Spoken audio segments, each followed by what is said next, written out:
On this episode, productive work and out effort.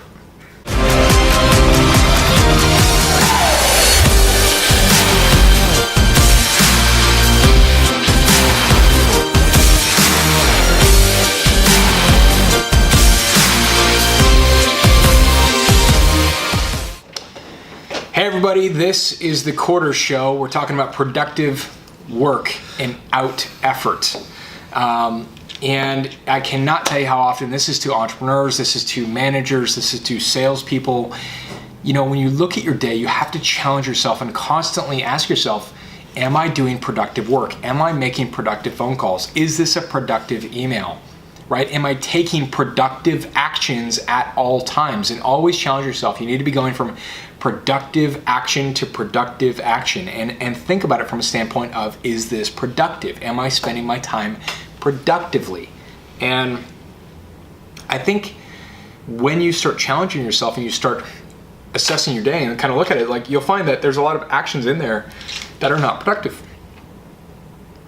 Like a lot, you know, and you have to fight that, and you have to look at it and say, like in sales, when you're doing sales, you have to look at it like, if you can keep yourself on the phone having productive conversations all the time. Am I having a productive conversation? If you're just making calls, and I've had people say, so like, oh, I made 10 phone calls or I made 50 phone calls. It's like, so what? Who cares, right? Show me the productive action or the productive call. How many productive calls did you have? What does that mean? You had a call with so-and-so, XYZ prospect, Jim Thompson, Sally Peterson, whatever, and you talked about whatever it was, and it moved the ball forward from this step to that step, and you're making forward motion on this thing. You connected with, 10, 15, 20 people. You had productive conversations, or you left productive voicemails, not, hey, it's Paul, call me back, here's my number, but like going into in-depth, running the cycle, communicating what needs to be communicated to take it to the next step. You had productive voicemails, productive conversations, productive emails, things that actually move the ball forward. And, who cares? I mean, what's the point of keeping track of metrics, right? All these metrics, unless they're productive. Who cares if you made 50 phone calls? The only thing that matters is you made 10 productive phone calls, 10 productive voicemails, 10 productive actions, 10 productive emails that really you put your heart and soul into, and it actually worked. Those productive actions lead to ultimate metrics, sales revenue, growth, things like that. Robert's really extreme about this, and it took a while for me to really understand it, because it's to the point here at Richter, and this is actually the environment is very positive, and even this is said in a positive way. But when statistics are driven and they're caused by people doing the right actions and doing the right work, and when there's a dip in any Richter statistic, sometimes he'll go into an area, and especially in sales, I see it and stuff like that, and he'll come in, and the viewpoint is that wherever the numbers are down, we're not working. We're just not working. Well, I'm doing all these actions and doing activities. Yes, it's very acknowledged that emotion is occurring and that noises are coming out of a person's mouth, but real work and productivity is not occurring. And it really is that, it takes that's such an extreme viewpoint that you can then look through that filter of like, what in God's name does that mean? And really get down to the kind of thing where it's like, and then boil it down to this. This deal with XYZ company, where's it at? Well, I need to call Sally and I need to get a hold of her.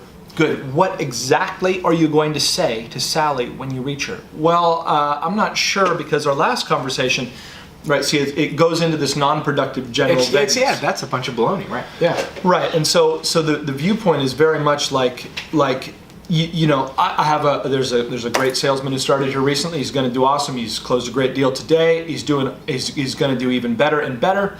And there have been stretches where he makes a lot of phone calls and gets no response of any kind. And so yes, to a very large degree, the amount of outflow you do is absolutely essential to success. Now we have to tinker with the quality. Are you actually communicating to a person? Are you taking the time to give a quality communication? Every voicemail can sell, every email can sell, every single interaction you do can sell. So you have to are you working? Are you being productive? And dissect So the person says, "Oh, I did a lot of phone calls." Great. Let's dissect those phone calls. Let's put those under a microscope and look at those and say, well, what happened on the phone calls? What did you say on the voicemail? What did you say when you had the phone call? What actually happened? Was it productive? Because like there's a good chance if you're getting no traction, there's a good chance it's not productive. There's a good chance that you didn't have it with the right person. You didn't say the right things. You're not communicating in a productive manner, and it's not going anywhere. It's in the same step. And really, maybe you left 50 voicemails, but they were all to the tune of saying, "Hey, Hi, this is Fred, and we're looking to boom your business with our video." And it's like salesy, blah, blah, blah. Salesy BS, or just, "Hi, it's John. I'm calling to follow up. Here's my telephone number. Call me back." It's like, nobody's going to call you back. Nobody. I'm not. I'm sorry. Yeah. Be productive. Be smart. Put yourself in the shoes of the prospect and think, what can I say that's productive that's going to really give them a better message and move this ball forward? And I can tell you that productive actions, productive phone calls, productive emails, productive voicemails, productive actions, filling your calendar with productive actions, those lead to moving forward progress. Whether you're an entrepreneur or you're in sales or you're a manager or whatever, it boils down to highly productive actions. And I'll take quality productive actions over quantity all day long.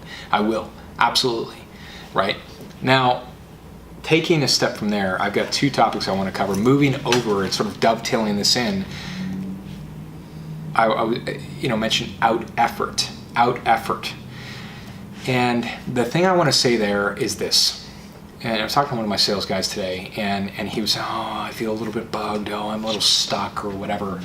And it's like he's stuck or he's having a hard time because the effort is off, right? So if he's making the 30 phone calls or he's trying to do the things, and this boils down, by the way, you're making 20 or 30 or 50 phone calls that are, first of all, not productive. You got to be taking those productive actions. But number 2, you can out effort anything.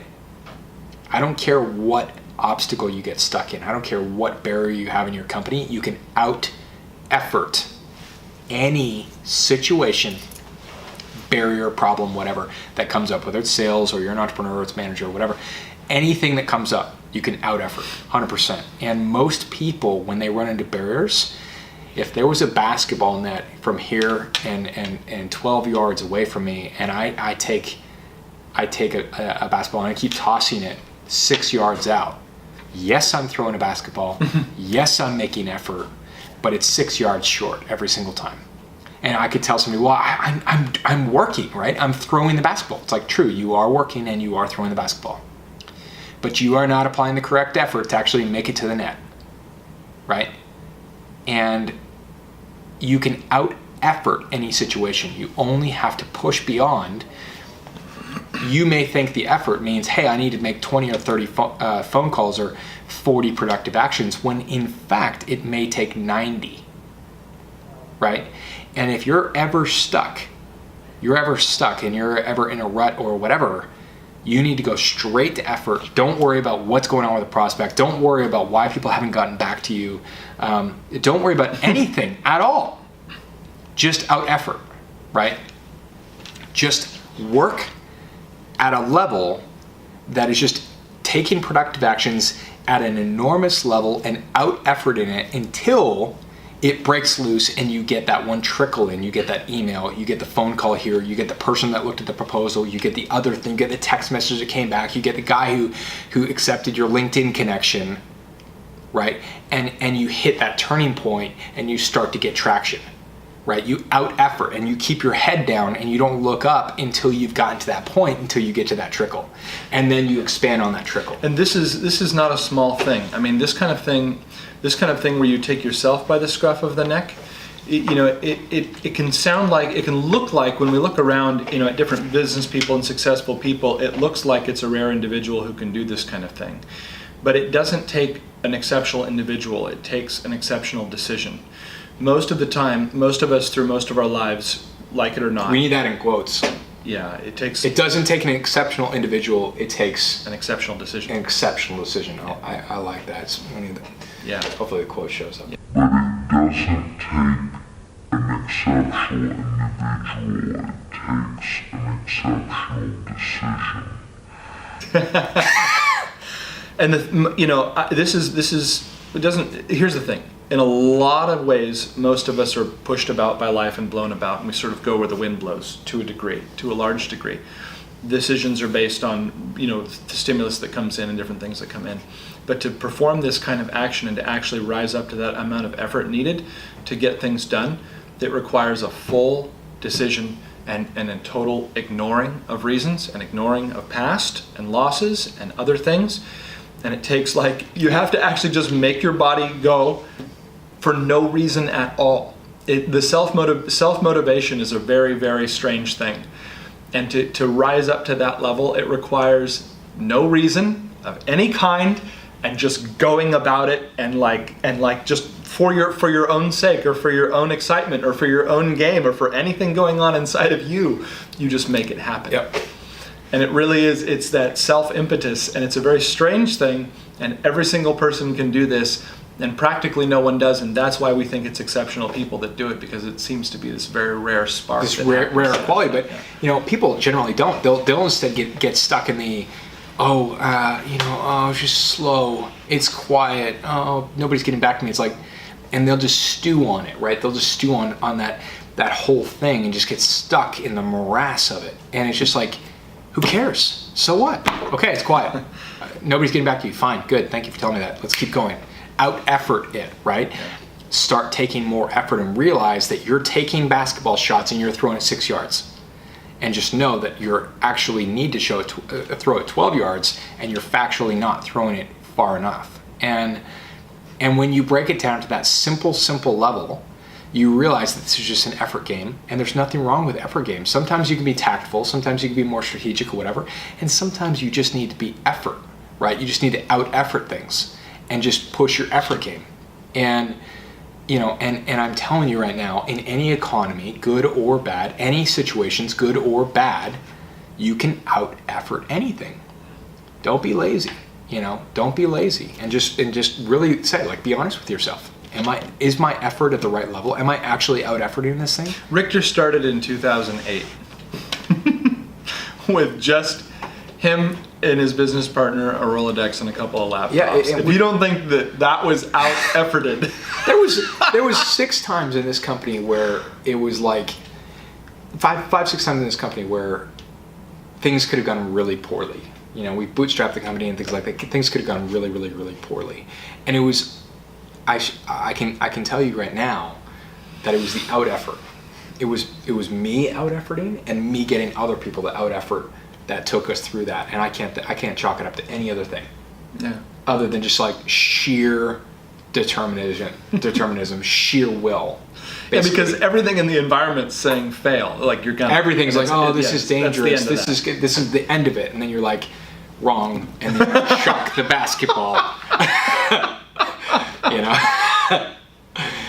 And that's sometimes what it takes, and so if you're sitting there sort of twirling in your chair sometimes and you're like, it's not going, and you're not getting the money, and you're not getting the sales, and the revenue is this, and the marketing's not working, and then this, and then that, it's like, you know what, your effort's off.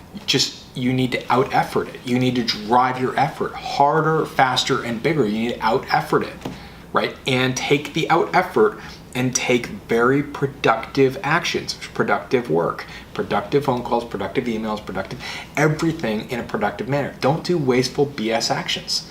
Don't do stuff that's just simply fluff actions. You're just fooling yourself. If it's, you have to out effort and combine that with productive work, productive actions, and you're going to get traction. You're going to get traction. But if it's fluff BS metrics that make you feel good somehow or deceive you, I made 50 phone calls. Yeah, but they were fluff.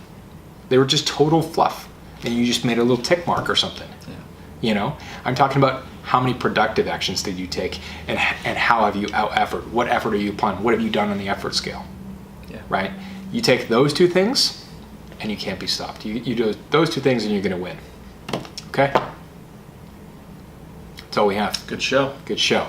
So, subscribe to the channel, hit the like button if you like the episode, and follow us on Twitter @TheQuarterShow. You can hashtag The Quarter, and we'll have more coming at you soon.